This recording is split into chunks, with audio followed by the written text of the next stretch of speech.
It's a 1996 Toyota Corolla DX. It's a 1.8.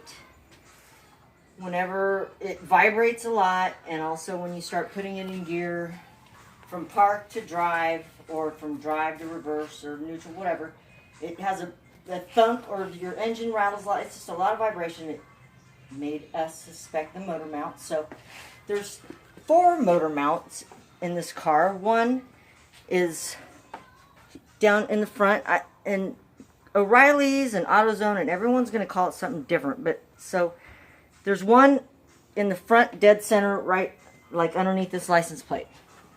There's one over here on my left, if you're facing the car. Down here, it's the left one.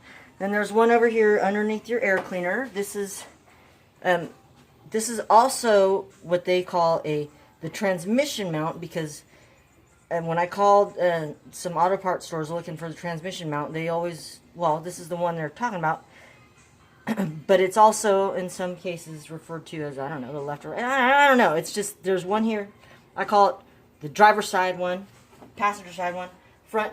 And then the one that we had an issue with, which it turns out, is the rear motor mount. This is the effed up one. Here's a brand new one. So, in order to replace it, this is just an idea of the bolts and nuts and bolts that need to be removed. There's an awful lot of all this stuff that needs to be removed. Well, first you're going to remove that little batch right there, and that's what actually holds the new motor mount on. See this? These 3 and those. But after you get past that, you're like, oh, I can't get it out. So then what has to happen is this. What has to happen...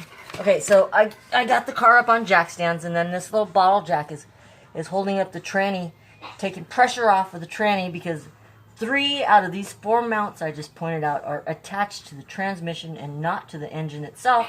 So they should be called tranny mounts. But anyways, you gotta drop down this thing. I don't know. I don't even know what it's called. I'm not a fucking mechanic. Oop, pardon my French.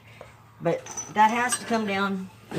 That's where all these bolts come into play. So this thing, you see this? Well, it's like your whole suspension or some shit. But it has to come down in order to get that out. Then you can get it out and replace it, and that's it. Good luck.